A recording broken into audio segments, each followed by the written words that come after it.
If you want to dive straight in and can't be bothered to go through and scan your own images or use the images that I've provided for reality capture, you can of course use the existing OBJ with its accompanying UDIMs that I've provided along with this course.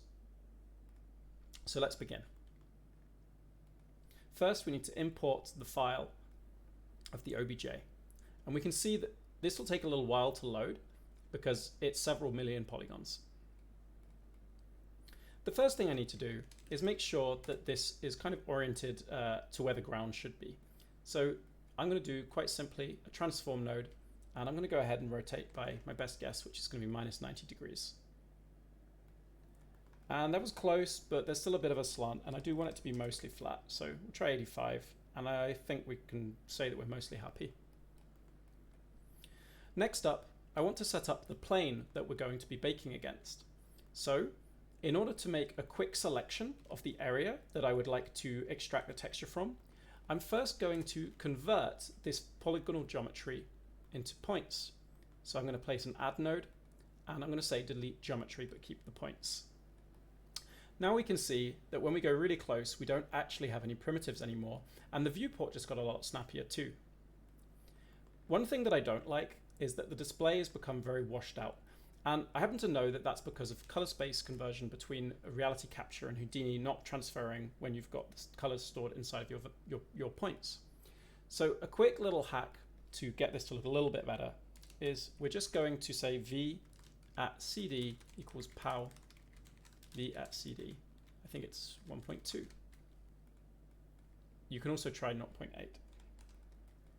Oh no, was it 2.2? There we go. 2.2.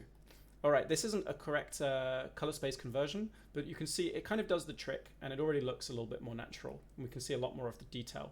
Now, we're not going to be baking this modified version, so don't worry, this isn't going to affect our output in any way. Next up, we're going to make the selection of the region that we would like to turn into a tiling texture. Now, because I've aligned this with the horizontal plane, I can press 2 on the keyboard, and I'm in an orthographic mode. If I go over to the group node, we can see that all of the points suddenly become selected, which I don't want. So I'm going to press D, and I'm going to go to markers or guides. I'm going to say follow selection mask to be false. Now the reason that they're still orange is because the base group having nothing in it means that we're currently selecting everything. So I'm just going to click select here, and then you'll see that the selection has now been cleared. And we can also see that the only points that get highlighted are the points that my mouse is hanging over. If I hadn't turned off follow selection mask, we can see that we don't see any of that information. I'm going to aim to capture a portion of this texture that's large enough and contains sort of the kind of details that I'd like to be present inside of my tiling texture. I think that this is going to serve as an all right first guess.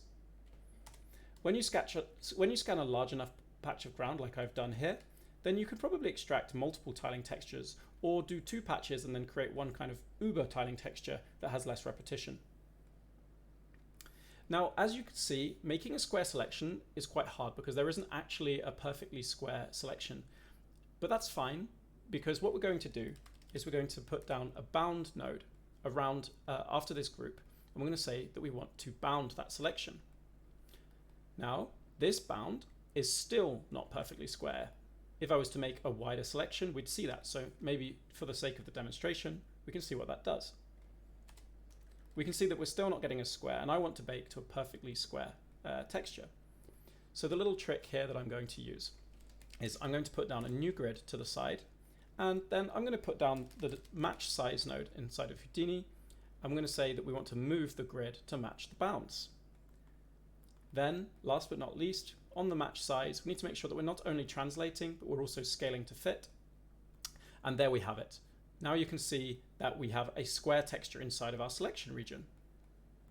I'm going to go back now to the selection, and I'm going to refine my selection to the area that I actually wanted to get once more. Pressing 2 to go into the orthographic view, and then pressing the selection and grabbing the region that I'm looking for. Now I'm going to go down to the match size, and we can see that we've got a patch that's been stuck onto the terrain. Okay, so we have a grid that's roughly in the correct position, And I'm going to make sure that this grid has some UVs on it. So I'm going to put down a node called UV Project. And on the UV Project node, I'm going to go to the Initialization tab and hit Initialize to Best Plane. I was currently displaying these points as little preview icons, so I'm just going to go and turn off this pink button here so we no longer see them. And earlier I also turned off my UV preview, but we can see that if I turn it back on, that's this little checkerboard right here. If I go between the grid and the UV Project mode, we can now see that we have those UVs. So we have a UV'd aligned piece of geometry ready to be baked to. But I don't want the plane to be perfectly flat. In fact, I want it to be some kind of simplified approximation of the surface we're trying to capture, so that if there are slight deviations in the elevation of the scan, then those aren't going to come through in the texture because that would be unwanted. We're only looking to capture interesting details. So in order to ensure that that's the case, I'm going to now subdivide this grid so that we have some additional points. And if we turn off the UVs, we can see all of these grid points now. And I'm going to ray the subdivide onto the output of the transform. You can't ray to the points, so the transform is the last step of the link where we had the actual geometry to ray onto. So now if we perform the ray, we'll see both the geometry that we're raying to as well as the geometry that's being rayed. And we'll see that we haven't actually managed to get a good alignment here. So what I need to do is I need to make sure that we have a bit of a bias to the start of the ray points. And then we'll see that we're now getting a much better fit. I'm going to turn off my grid preview just so I can see a little bit better, and I'm going to turn on smooth shading. And this would be okay, but let's see what it looks like without subdivisions. And you can see that without the subdivisions, we're going to get these sort of larger raised regions. It's really up to you to decide whether you want these to be a part of your texture or not. And to give myself a little bit more control, I'm going to go back to the grid and set the rows and columns to 2, so that now on the subdivide, we have the ability to pick different levels of detail by just changing this single value. And I think 4 subdivisions here is going to give me some nice detail. If you imagine everywhere that's currently gray will be a sort of a recess, and everywhere that we actually see the mesh is where it's going to be sort of protruding. And I think this will give us a nice displacement map. So I think that's it for part 1. And in the next video, we're going to be looking at how do we actually start to perform the bake inside of Houdini. And that is going to involve jumping into Vex and doing a little bit of wrangling.